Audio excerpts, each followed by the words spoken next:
Carranza! A spectacular finish! Philadelphia doubles its lead! Hello and welcome to the Free Kick Podcast. My name is Todd. And, I got to give a quick shout out to the Philadelphia Union for giving just a tiny bit of news while I was away on vacation in Orlando, Florida, as José Nuñez was away on a work trip out on the West Coast. And the Union, Jose and I could not have planned that any better with not making us work as hard while, Jose's actually doing his actual job. And, I'm trying to enjoy myself, or at least attempt to enjoy myself in the freezing cold and pouring down rain down in Florida. But regardless, Union come out hot this week with a whole bunch of news. MLS starts off the week hot with a whole bunch of news. And who better than join me than, once again, José Nuñez. Jose, how you doing? I'm all right, man. I'm all right. Tired. It's been a long day. A lot of stuff going on in my life, both personally and work life. So excited to sort of unplug from real life for an hour and change. I know we always say about an hour, but Jesus, we always go over it. So I'm just happy to be talking about anything else. And the Union's the perfect topic. Yeah, absolutely. And like I said there in the intro, I don't know. I think you and I would both agree. We were talking prior that we fully expected that there was going to be a ton of news while we were both away, and that really wasn't the case. I think I did an article for Bradley Cornell's pre-match game before they played AGF, and slacked a little bit. Probably should have done a post-game match report since thank you, Jose, for giving me a link to watching that game. And both of us chopped up some clips and got the people informed on social media that did not get the link for that game. And of course, we'll obviously talk about that game, as you guys can see in the show descriptions. We'll talk about the preseason. We'll talk about Jack McGlynn with the national team. We'll talk about Eddy Davis's reported first team deal. And then obviously the big news today was the U.S. Open Cup is coming back. And I'm sure people in the comments, people that are not listening to this live, are going to have a lot of thoughts about the U.S. Open Cup. But real quick, going back to Jack McGlynn, and we'll obviously talk about that a little bit. But as Michael says right here, he says, Disney looked wet in great pictures, though, Todd. Yeah, Disney was extremely wet, extremely cold. 5 out of the 8 days that I was down there, it rained. It sucked, and it was in the high 40s, low 50s majority of the time there. And I usually go to Florida in January, and yeah, this was the coldest, wettest that it had ever been for me down there. And while I was down there, I did actually get to go to the U.S. men's national team game at Explorer Stadium, or Inter.Inco. I refuse to call it that new name. It's always going to be Explorer for me, just like some people for the podcast. It's always going to be PPL Park. But yeah, regardless, Explorer, fantastic stadium. Didn't really get to do too much. It was so windy there, and at least I wasn't getting rained on, which was nice. But for people who haven't been to that stadium, the corners of the stadium are open, and so you're just getting constant wind gusts blowing onto you. And yeah, that sucked. That wasn't fun. But yeah, getting to go to that game and see Jack McGlynn play 45 minutes, and it was pretty cool too, where I got my tickets. I was sitting in the family section, so that was pretty neat too. The family section of the players on the field, so that was pretty cool. And near Caden Clark's family, and he came on, scored on his debut. And so, watching how excited that they got, it kind of made me emotional, right? And you've kind of changed my opinion, right, Jose, where people look down on January camp and think it's a joke and whatnot. And sure, I definitely hear the arguments. I understand why people feel that way.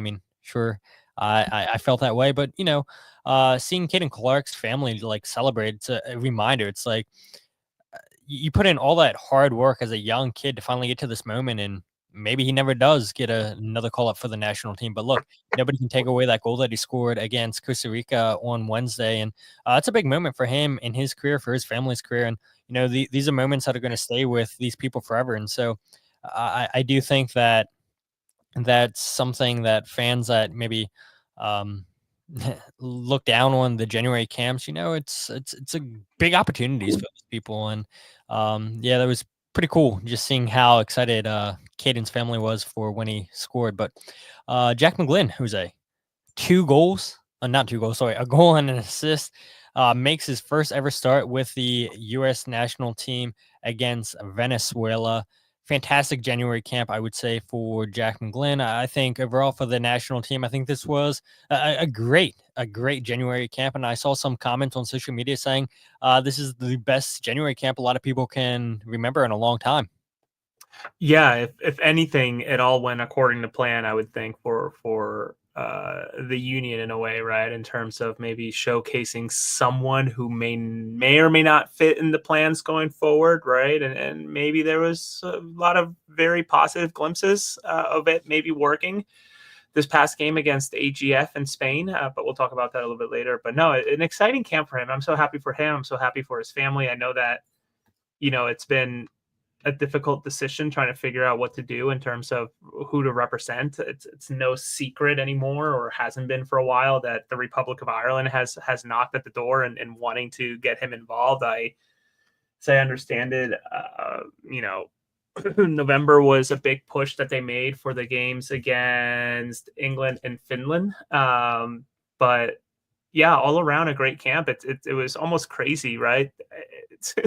He started that first game just sort of missing some passes, just looked a little shaky, and next thing you know, he turned it up, and obviously the goal was unbelievable. Not quite as good as what he did against Washington, against DC United, but nonetheless, an incredible goal.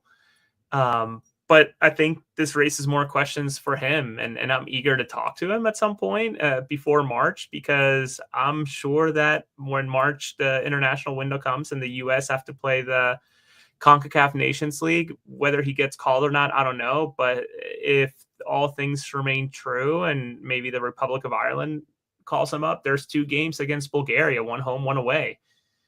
That would be a senior cap for that country, and making things all that much more difficult for him and honestly the United States. So I wonder if the U.S. doesn't come, does he just go ahead and take the Republic of Ireland call? And maybe that was, the last hurrah for him with the American colors. Who knows? But he's in a imagine having the opportunity to choose technically between the United States and the Republic of Ireland. How cool would that be? Yeah, absolutely. I mean, to have a chance to play for multiple countries. And look, I mean, the U.S. thrives on that with getting so many players in this system that aren't, necessarily born in America. And for Jack McGlynn to have that opportunity to potentially play for Ireland if he so chooses, if that is what he ultimately winds up doing, regardless, I mean, I think that's a fantastic opportunity for any player to represent your national team. And even if this is potentially the last that we see of Jack McGlynn with the U.S. national team, I mean, look, like I said about Caden Clark, nobody can take away Jack McGlynn's goal with the U.S. national team. His first ever start, played the 90 minutes against Venezuela, played 45 minutes against Costa Rica in a 3-0 victory. I mean, yeah, a lot to be excited for Jack McGlynn with how he represented himself for America, for himself, his family, and the Philadelphia Union. And Mike brings up a good point right here. He says, sorry, that is not the comment. A lot of comments here by Mike right here. Says, shot window for Jack, earns his pleas for his sale prospects. And yeah, I'm sure, that is probably part of it, right? Is whenever you're playing at the highest level, which, some may or may not argue that the national team is that, I think anytime a player represents a national team, that's a pretty big deal. And Jack McGlynn had a huge window, and a lot of players for the USA. I look at a player like Patrick Agyemang for Charlotte, where his story, I wasn't familiar with it until I started seeing people post about it.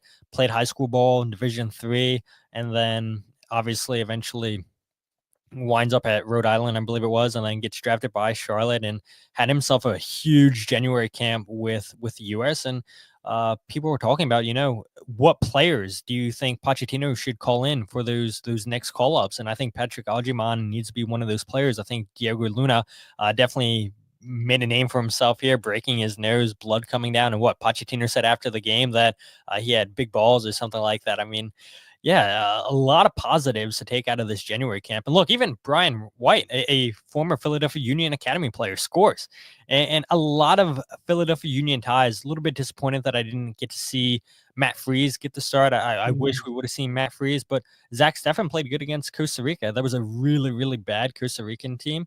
But look, they had opportunities that, they created, even though the U.S. probably shouldn't have given up. And, when he was called upon, he made big saves. And there's another PA native, a guy who played with the Union junior teams at one point or another. And yeah, I mean, a lot of Philadelphia Union connections for this January camp, and a lot to be proud of. But yeah, Jack McGlynn raising his price tag. I think, it didn't hurt.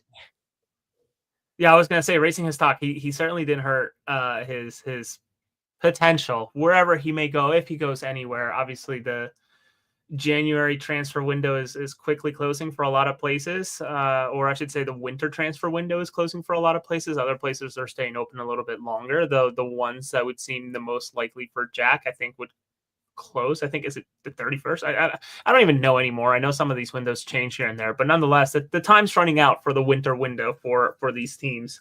And the last point I'll bring in terms of the potential of Jack switching allegiances to representing the Republic of Ireland. Do you know who's the coach for the Republic of Ireland? It's not Robbie Keane. No, it is not.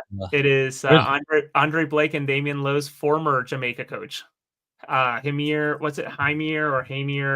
Halgrimsson. So he's out there, and I just wonder if there has been some text messaging back and forth between the Jamaicans and I don't know what relationship they had or how they left off. Obviously, it all sort of just happened so quickly after that Nations League defeat.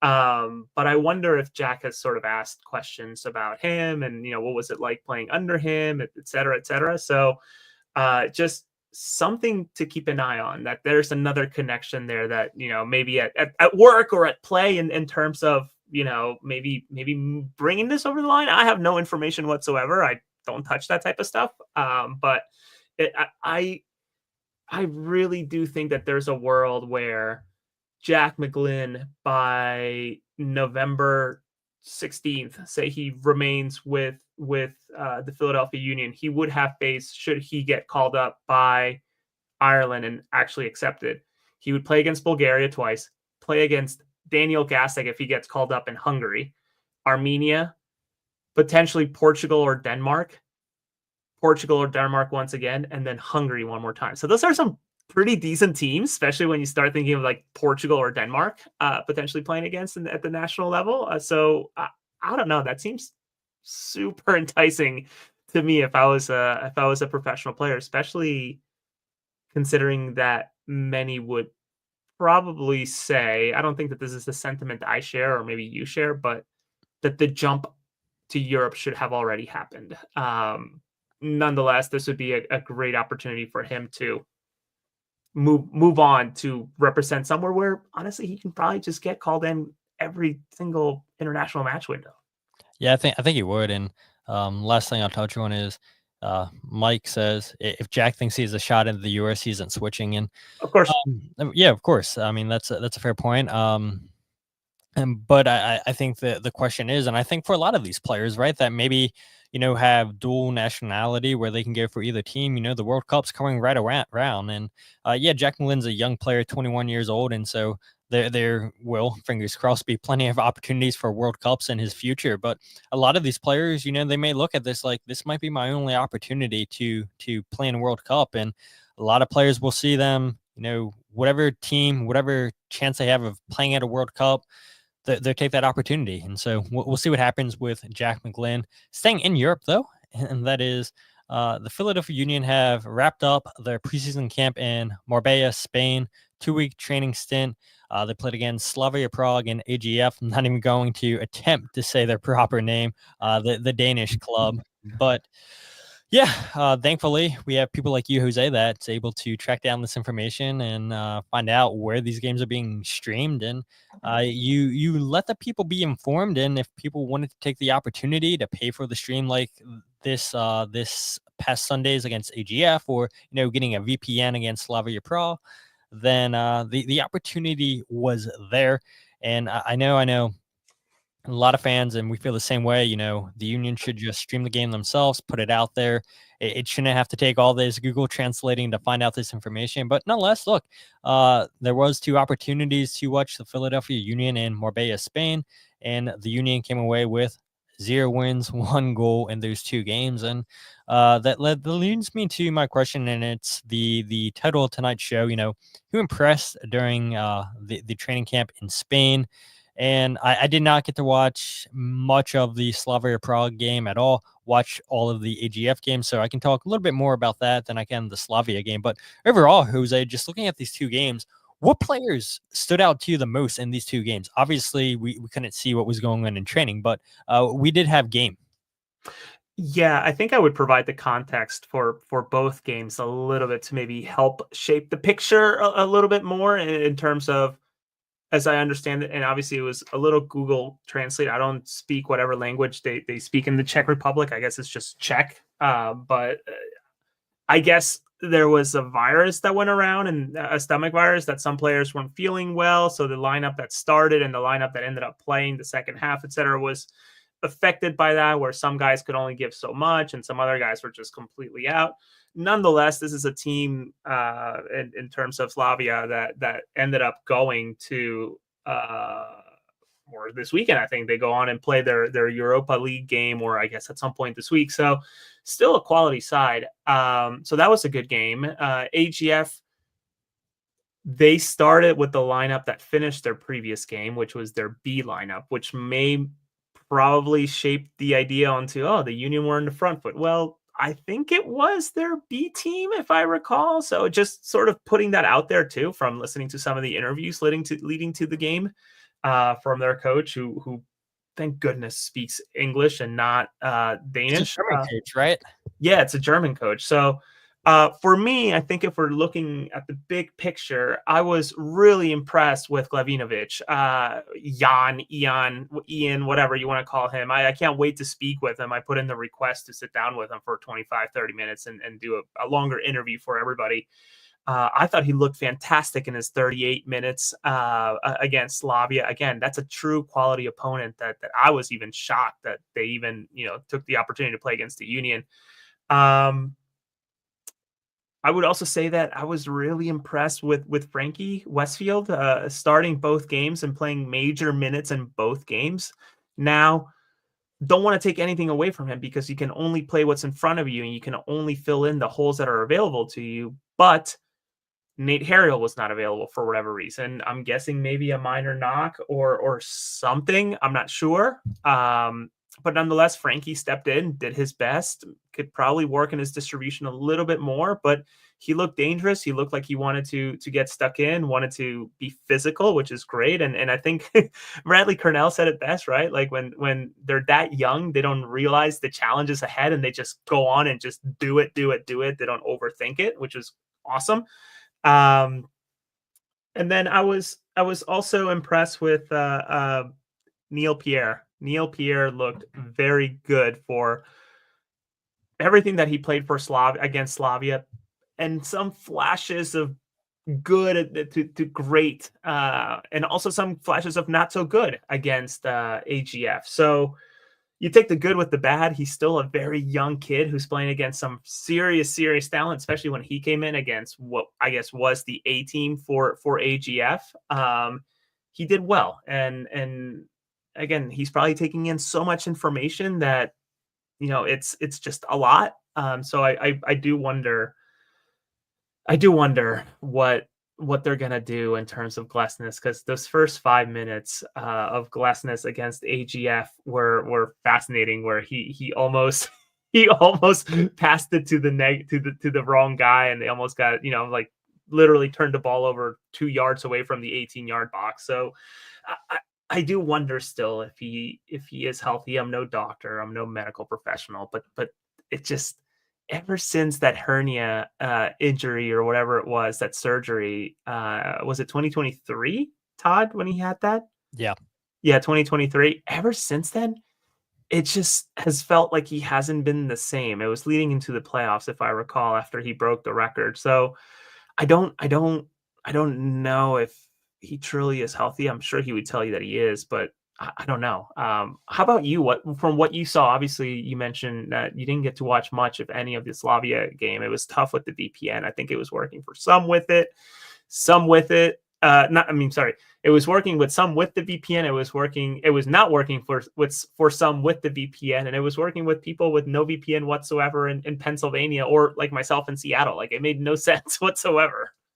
Yeah, you're right. It made absolutely zero sense for why it wasn't working. But regardless, still got to watch at least one preseason game, so I'm happy. And again, thank you, Jose, for giving me the hookup, so I was able to watch that. But yeah, I think you hit on Frankie Westfield, and I would say for me, he's number one who stood out for me, and yeah, takes advantage of a situation where Olivier Bazo has a little bit of a knee injury. Was only able to play 15 minutes between the two games. Nate Harriel, who knows why he missed this game. But look, Frankie Westfield takes advantage of whatever opportunity was given to him, starts both the games. We saw him at right back. We saw him at center back, a very versatile player. And I know, at least under Jim Curtin, if you could play multiple positions, you had a chance of playing more frequently. And so I got to imagine, Bradley Cornell's a coach that enjoys having a player that's versatile, and players that can play in multiple different positions. I mean, look, you had a 4-4-2 diamond formation against Slavia, and then this game against AGF, the Union played a 4-2-3-1, and I don't think this formation looked great. If I'm being honest, the Union didn't create a ton of chances, only one chance in the second half. And you mentioned it. AGF started what seemed to be their B squad to start this game against the Unions, maybe as close as you can get, starting 11. And yeah, they, of course, score a goal with Quinn Sullivan, a little bit of a scrappy goal. Jesus Bueno corner kick gets not cleared away good enough.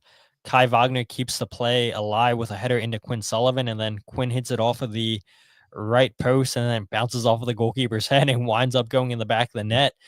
And yeah, that was pretty much it for any real standout chances for the Union to create. The second half, you get one chance created by a Chris Donovan header attempt. The goalie spills it. Alejandro Bedoya is there to get to the ball, but the goalkeeper just beats Bedoya. And that's how the game ended. And yeah, I would argue, it's disappointing to see not a ton of chances created in a 4-2-3-1. You see Mikau Ua start at top as a single striker. I don't think that's his best position. I think you want to get him running end line to end line, getting in behind the strikers. You don't really want to use him as a hold up striker. And I know we saw a similar situation a few years ago with Kasper Shibilko. That wasn't his game plan either, just being the lone striker up top. It really took him out of the game as well. And at times Daniel Gazak did get a little bit higher off the field, and this formation, you could see even at times it looked like a 4-5-1. It looked, a 4-4-2,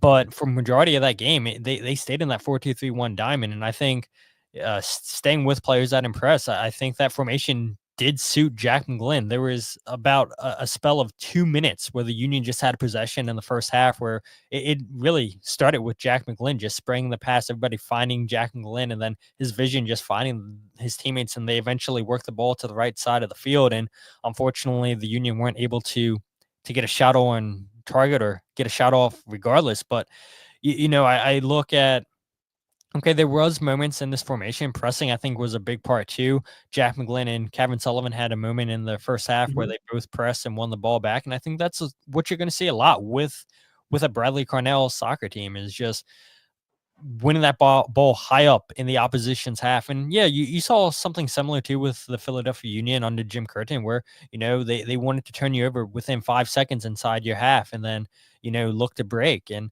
there was also a moment too in this game where both Jacob Glesnes and Alawatu Makanyo both went for the same ball, and that left the Union exposed for a counterattack. Andre Blake comes up big with a save. But yeah, I think there's still a work in progress figuring out how this team wants to play under Bradley Cornell. I expect them to stay with a 4-4-2 diamond. But it was interesting to see them try a different formation, and it didn't go great. And I'll be curious to see, will they stream the game against Cincinnati? I don't have my hopes up high for that, but do they continue to play a 4-2-3-1? Do they go back to that diamond? Ty Brubo, Jan both missed this game because of fatigue. Bradley Cornell told Sage Hurley after the game in her write-up that she had on PhiladelphiaUnion.com. Sal Olives, we're not really sure why he didn't play in this game. Mike Sheridan, he was never going to play during these two games as a fourth choice goalkeeper. And then Olivier Baiser, like I said, had that knee injury. And so 6 players missed the final game. 23 out of the 29 players that traveled did play. But yeah, I mean, don't forget Eddy, the weirdness behind Eddy Davis going in for 10 minutes and then right, coming out. That was bizarre. And so weird. I initially had questioned the Andrew Rick substitution, but then after watching the tape back, it's like, oh, okay, it was 26 minutes. Maybe it was the right time just for like, a 30-minute spell for him and then give it to Oliver, and that's fine. But the Eddy Davis bit was sort of, he just went in, and I watched those 10 minutes and I'm thinking he really didn't get himself into the game, and it was hard because it was all uphill for them. But that was just a bizarre thing, right? Because everybody else who went in stayed after they were substituted in. There was no substituting a substitute, which is one of the most embarrassing things possible.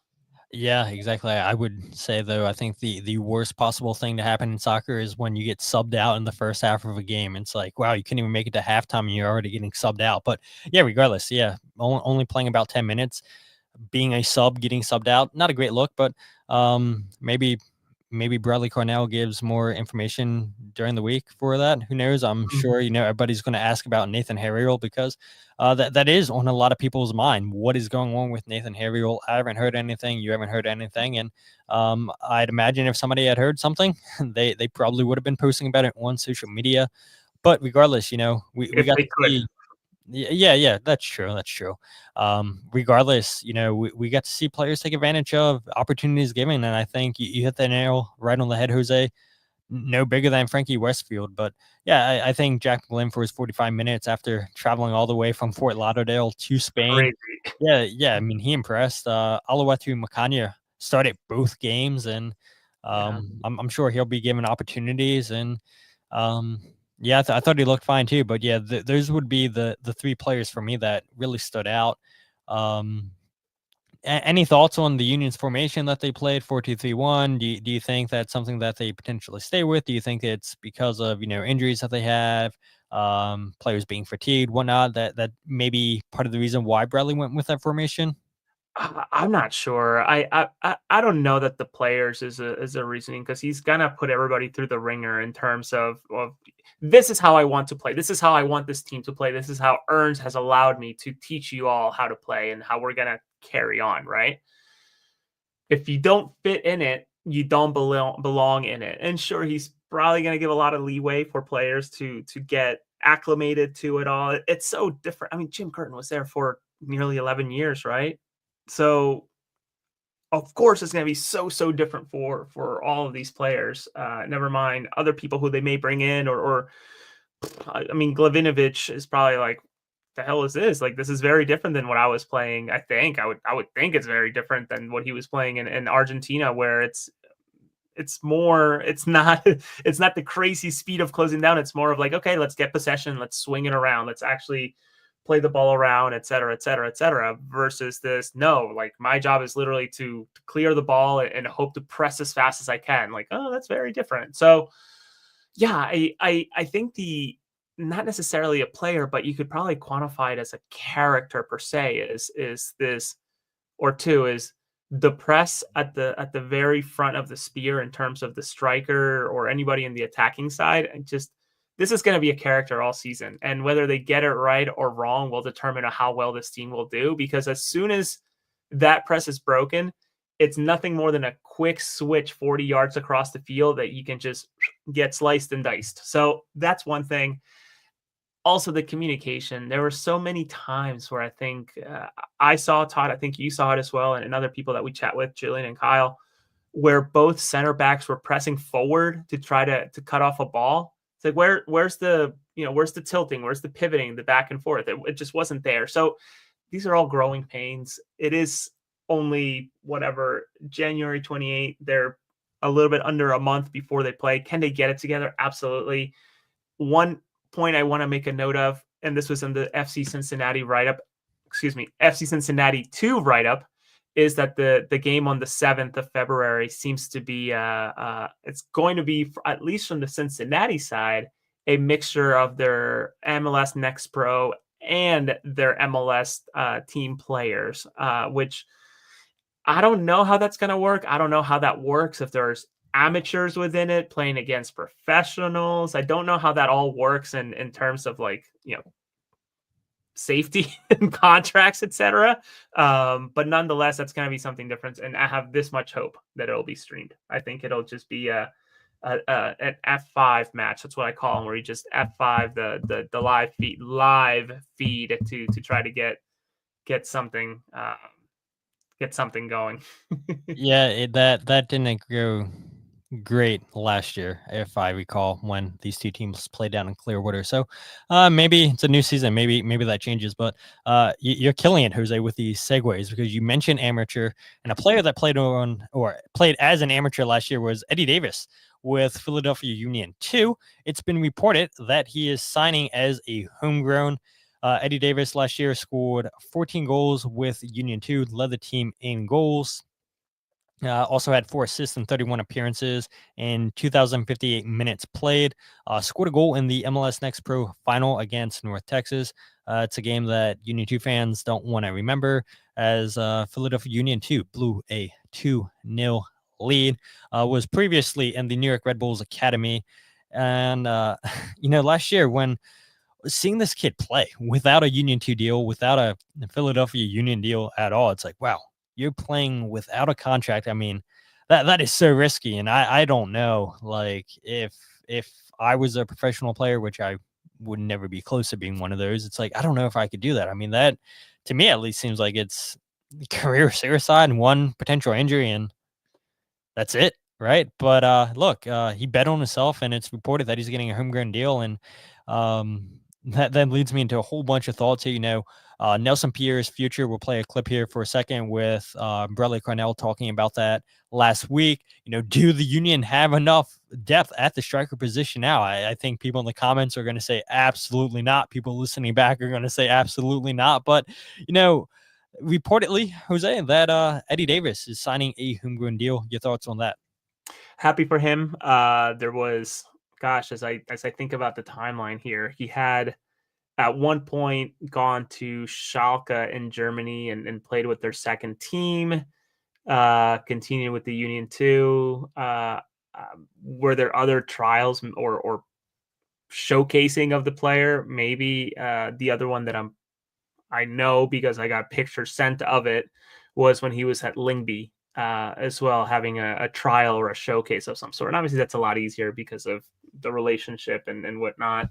But no, happy for him. I'm happy for any player who bets on himself and goes ahead and gets a contract. The path is so crowded right now within that academy and in the homegrown side that you see Saidi go to San Diego, who I think I would have maybe pegged closer to Eddy, if not higher. If he would, I'm sure he would have played Union 2 this year. Then you have Diego Rosillo, who apparently is declining any type of Union 2 contract, which again, I can't blame him. That's fine. Bet on yourself, especially if it's reported that other MLS teams are jockeying for his rights. Good on you, man. Like, do your best, make him sweat it. But then there's other players in the academy who are also trying to make their way up. So it'll, again, I'm just happy for Eddy. I just hope that, this doesn't become a, and it's too early to call it this, but get a homegrown and then not come up to nothing per se, right? Like, I hope that he finds a path that makes sense for him. And if that means leaving Philadelphia sooner than he ever expected, do it, man. Just go find where you're wanted. Someone will always want you somewhere at that level. So I wish him luck, and we'll see. If he contributes, fantastic. Can't wait to cover you. Yeah, exactly. I mean, Again, you get a deal, and that's huge, and still becoming a part of the MLSPA. I mean, that's a big deal too. So having union representation, not only with the Philadelphia Union, but the actual players' union. Yeah, I mean, it's good on Eddy scoring 14 goals. I mean, teams love goal scorers, and will that translate to the next level in MLS? I mean, that's a huge step up from MLS Next Pro to MLS, and um, I don't know. I think you probably feel the same way, Jose. I think a lot of people that I've talked to say that, they kind of wish that MLS teams would have stayed in USL Championship just because it's more of a physical league, more of a tougher league that's going to get you more ready quicker than playing in MLS Next Pro. I've had people say that it's a glorified U19 league. And so, yeah, I mean, a lot of mixed thoughts and mixed opinions on MLS Next Pro. And Eddy took advantage of a situation being the guy for Union 2 and winds up getting reportedly a homegrown deal. And so it's big for him. But again, fans want more. And you talked about how that pathway, how that depth chart, not even with the academy, but the first team in general, it's pretty crowded. And so a few weeks ago, Bradley Cornell was talking about, yeah, that depth. It's so deep right now at the striker position. Then that's part of the reason why Nelson Pierre did not go on the trip to Spain, even though he has a homegrown deal. They opted to take Sal Olivas and Eddy Davis to Spain over Nelson Pierre. And so I followed up last week with a question, and yeah, maybe could have phrased that a little bit better. But Bradley basically said, we'll give you guys an update once we return to Philadelphia. We're still evaluating with the group that we're working with every single day, right? So right now, Eddy Davis and Marcus Anderson have the nod. We have Sal Olivas with us, and obviously Ty Baribo and Mikel Ua. So we're just evaluating. And regard Nelson, I can't be saying anything on that behalf. So yeah, right now we have these strikers to work with, and we'll evaluate once we get back to Philadelphia. And prepare for Clearwater. And maybe at that point, we have some more information for you. Yeah, and so maybe we get more information this week. Maybe we get information right before the team heads to Clearwater. But Nelson Pierre, I think, he's in a interesting situation, right, Jose, where he's 19 years old, was loaned out to Sweden in January of 2024, only played 3 games while he was in Sweden, and eventually gets recalled during the summertime and gets loaned out to USL one side, Charlotte Independence, scores 1 goal in 9 appearances and 104 minutes played. Not great numbers, not a lot of minutes played while playing for Charlotte. But you look at his numbers where he was with Union 2 prior, 9 goals, 6 assists, and 48 appearances in 2,291 minutes in 2 seasons with Union 2. And, he strikes me as a player that graduated from that Union 2 level. And we've seen it plenty of times with Philadelphia Union players, a Jeremy Raffanello, a Jesus Bueno, and the list goes on and on and on, where, they put players in this team, in this league, regardless where it's at. And once those players prove that, hey, look, we're too good for this level, Brandon Craig's another one of those players. Then you find loan opportunities. You try to get them minutes with the first team if you can. Yeah, Nelson's a player that just graduated, I believe, from Union 2. And so it's curious, in my opinion, did the Union try to loan him out once again? Do the Union get an offer and sell him? I don't know. The transfer window closes in a couple days, and we'll see. I mean, news has to be coming sooner rather than later. You heard Bradley say it there. He really couldn't comment on the situation. And, this is me speculating. And to me, I take that as, there's things going on behind the scenes and nothing's finalized yet. And maybe it gets done before the window closes. But Nelson Pierre, I don't think he has a future with this team this season. Just seeing him not go to preseason with the team in Spain, and seeing that they've loaned him out to 2 clubs here in the last year. Yeah, I had hoped that his story was going to work out with the Union, considering the pedigree of his younger brother. Like, unbelievable physically, right? Like, could have had it all, I guess. I don't know. Has had the opportunity to represent Haiti at the U20 level in the past. He hasn't been able to crack the senior team for obvious reasons. And gosh, imagine having Danley and Nelson represent Haiti at the same time. That'd be kind of cool. But I do wonder if anybody wants him, right? Like, is this sort of like where the team is stuck on a dead contract and they just got to figure out what to do with him? It's too late to be declining options in the sense of, could this have been sort of the same way that Anton Sorensen's contract went, where the union declined the option? So I don't know. Another loan, obviously the Charlotte one did not work out, and the difficult thing there was that as soon as Nelson joined, gosh, I'm forgetting his name. The main striker for Charlotte and United, what's his name? Obregon, which is the Spanish guy, and then Obertan, the former Manchester United player. Both sort of got really, really hot. Where I think it's CJ Obregon or JC Obregon, ended up getting, I think, close to, if not the golden boot for that level of USL, which is unbelievable. So it was tough to, you'd be hard pressed to displace a player who's doing that. So, yeah,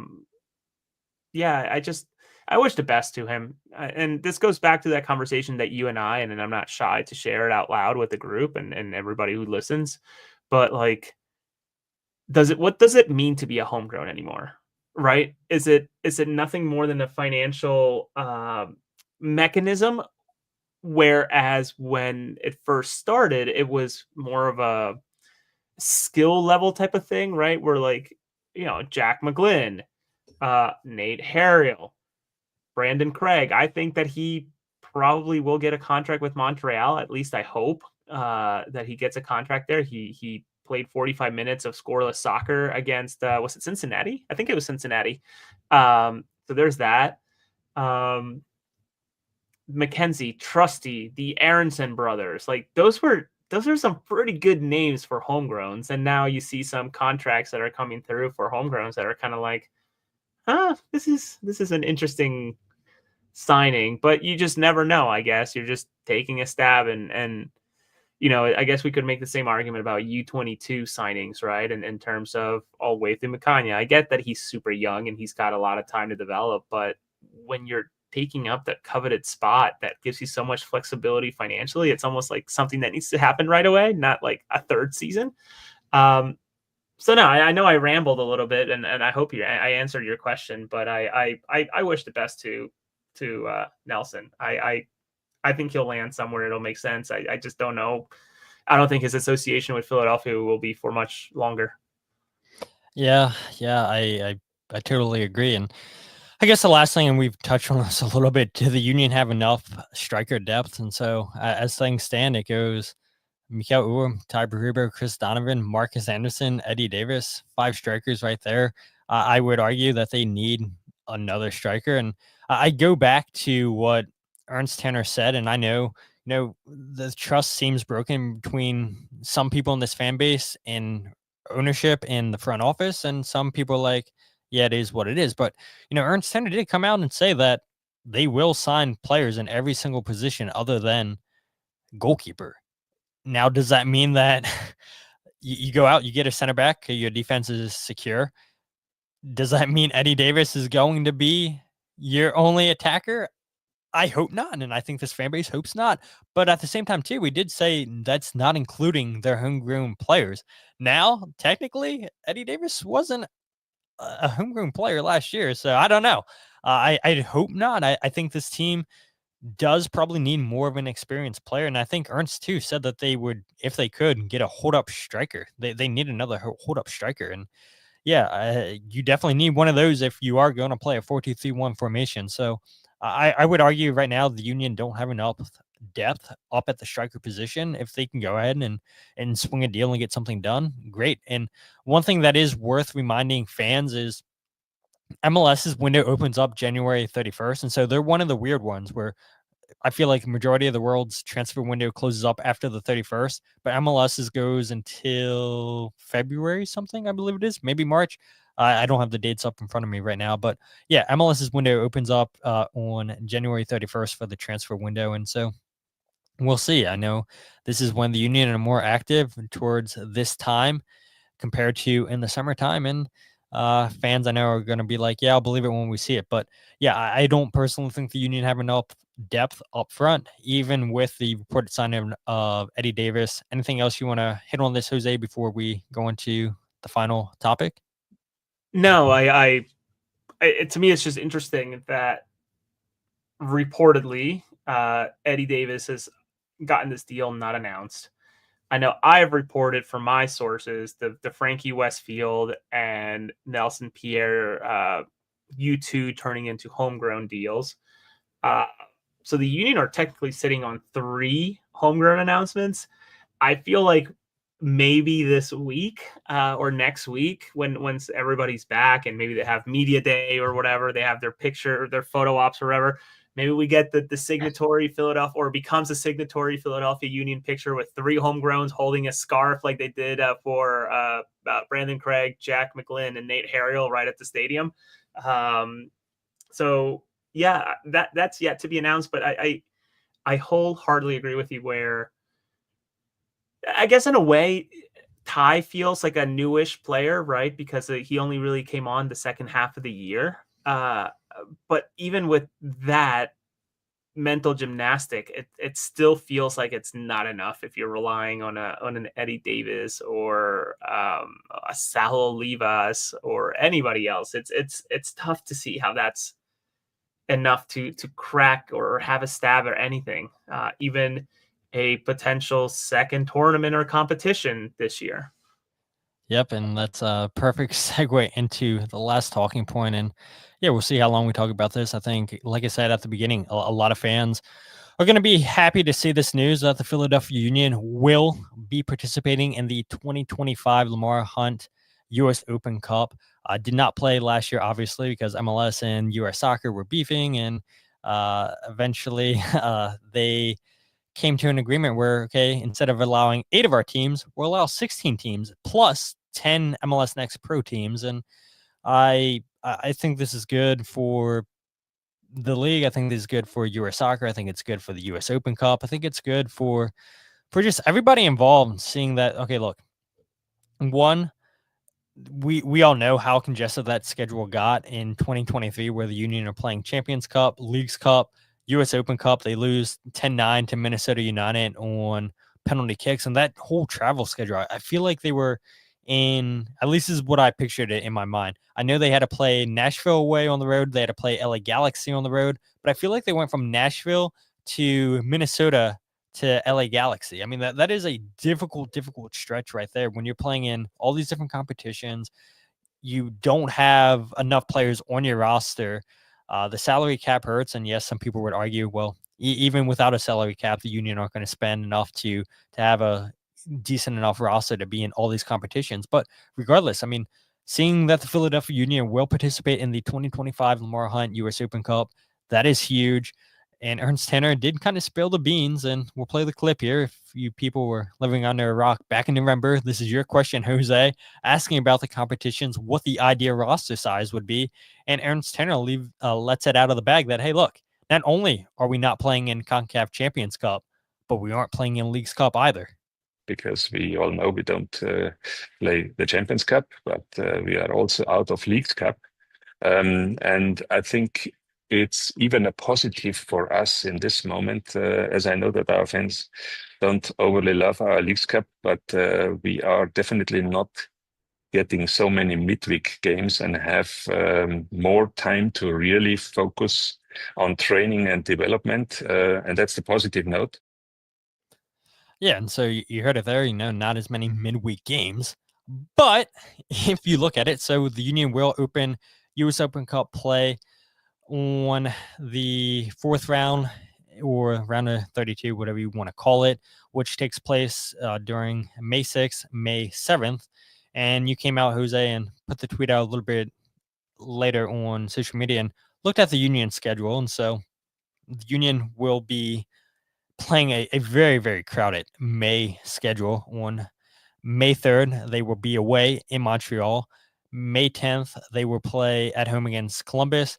May 14th, at home against LA Galaxy. Away May 17th in Atlanta. Back at home May 24th against Inter Miami. And then away in Toronto on the 28th. Away on May 31st. And so if the Union do progress out of the round of 32, they would then turn their attention to the round of 16, which again could maybe not be as crowded as years past because the Union play in Nashville on July 5th. So a July 4th weekend in Nashville, back-to-back July 4th weekends where the Union aren't home. Chicago last year, Nashville this year. And then the quarterfinals is 8-9 for Open Cup. And then they have the New York Red Bulls on July 12th. Then you got to go all the way to September and / October where it's Vancouver. Then it's the semifinals, the 16th through 17th for the Open Cup. DC United away in September 27th. And then the U.S. Open Cup final would be on October 1st. And then they would be home to New York City on October 4th. So, I mean, it's a crowded schedule there in May. And I think a lot of fans really, really happy that the U.S. Open Cup's coming back. And the way that all this is going to go happen, and it starts with, MLS putting teams in the CONCACAF Champions Cup, teams playing in the Leagues Cup, and then the teams that aren't playing in Leagues Cup CONCACAF Champions Cup, if you're playing in that, you're not playing in the U.S. Open Cup at all, but teams that are playing in Leagues Cup can still participate in U.S. Open Cup. And since the Union did not qualify or they weren't ranked high enough to be in Leagues Cup because Leagues Cup took the top 9 teams from each conference, I believe it was. Union obviously, shockingly, did not finish in the top 9 in the Eastern Conference, so they didn't qualify for the Leagues Cup. And Ernst Tanner said it there. Fans would be so happy. No Leagues Cup. Yes, let's go. But you do get U.S. Open Cup. Am I crazy? Round of 32, round of 16, quarterfinals, semifinals, final, right? That sounds right. Mm-hmm. All right. So I thought I had a typo, but it actually is true where they play on the 3rd against Montreal, then the U.S. Open Cup game that they are automatically in for during that 5 through 7? 6 through 7. And the Union will host too, by the way. Yes. So I didn't have that. Yeah, so they will host. So if they progress, then they have a game May 20th or the 21st as well. So there was okay. So then that's the round of 16, making it even more crowded. And then everything else you added where, fast forward to July. If they were to make it to the quarterfinal, they play between Nashville on the 5th and Red Bulls on the 12th, which is God knows where they have to travel for that. And then great. What a great problem, right? With winning and competing and progressing in tournaments comes more games, and maybe you take those more seriously, right? You have the semifinal squeezed between Vancouver on September 13 and DC. And that's an away game too, by the way, in Vancouver. Which is obviously the other side of the continent, countries, but I consider it a continent because it's so freaking big. And then the final 3 days before playing New York City. And none of this, Todd, is taking into account the international windows that are happening where there are going to be CONCACAF games happening. There's going to be European games happening where these nations may be pushing and pulling to get players. Now, is Gastek out of contention? I don't know, maybe. But you think about Andre Blake, right? He's still a key piece of that Jamaican team. So there's just so much happening that makes this so difficult to I'm happy that it's happening, but also if the idea was to relieve congestion, oh man, this added a lot. Should they progress? And obviously I'm skipping 17 steps talking about this. But I good. When's the last time the Union hosted a U.S. Open Cup game? It's been a long time. 2018 Chicago Fire.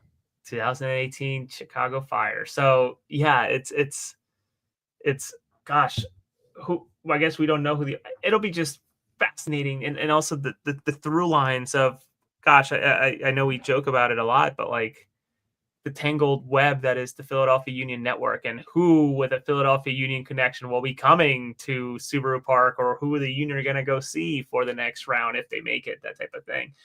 And how do they approach it, right? Because what squad's going to show up after playing against Montreal for that first round game? Is it going to be the homegrown squad? You may as well have thrown MLS Next Pro into it at that point, right? So what do you do? Who do you play? I'm not sure. So I wish him luck. I also can't help but wonder if stepping away from Leagues Cup, not being in CONCACAF Champions Cup with those really good teams of 2022, 2021, 2023, if those teams would have actually crossed the finish line at one of these tournaments that they were so close to holding silverware. It makes me wonder. I don't know if it makes you wonder or anybody in the chat, but I would think that only focusing on two competitions against competing on four, I guess four was the max, really. Competing at four at the same time probably would have done wonders for a Glesnes and his hernia. Right. So I don't know. It's hindsight's 2020, and we'll never know. That's a different universe. Yeah, and with you talking there, it was actually making me think, because we knew what Jim Curtin's thoughts were in the Open Cup. He always wanted to go for it. I mean, we saw the Union reach 3 finals in the U.S. Open Cup. Jim Curtin all 3 times, right, with the Philadelphia Union reached it, won it as a player. And so, it's a competition that was near and dear to his heart. And maybe this is worth a question to Bradley Cornell. Maybe not at the moment, maybe, later down the line, how does he feel about the U.S. Open Cup? Is this a competition that he feels like, he wants to go for? He wants to, put his best players out there. You bring up a good point with that Montreal game. You come away from Montreal and, who do you play your starters? Do you play the starters against Montreal? Do you play them against whoever you play in the U.S. Open Cup? Because then you got to look at Columbus Crew coming to town 3 or 4 days later.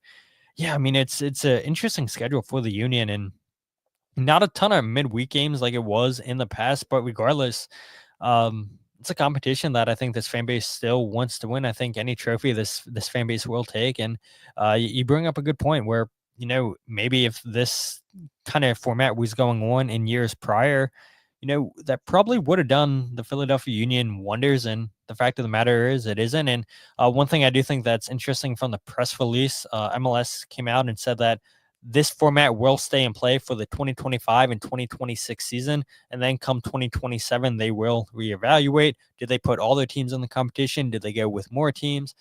But, regardless, to see more participation from US MLS clubs in the U.S. Open Cup, I think this is huge. And hopefully, we see upsets, and, there's an opportunity. I think, if you're a player that's playing in USL, USL1, a semi-professional team, this is an opportunity for you to get your name out there for a potential contract with one of these big teams if you show well enough. So, I think that's why fans love this competition, is because of the upsets, for the opportunities that it brings. And you look at the pay aspect for the players. Players aren't going to complain about extra money. So a lot of factors into this, and I do think MLS takes a lot of heat. They get a lot of stick from fans, but this is a situation where I think fans can say, okay, look, if we're not competing in CONCACAF Champions Cup because we didn't qualify for it, if we didn't qualify for Leagues Cup, which I think a lot of fans would say, just get rid of that competition altogether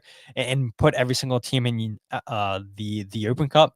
Maybe that happens down the line. Who knows? But the thing that we do know is the next 2 years, this will be the schedule for the U.S. Open Cup. And we'll see if the Union go for a run on this again. Do they reach a final? Is this the only opportunity to win a final? How does Bradley Cornell feel about this competition? So a lot of questions.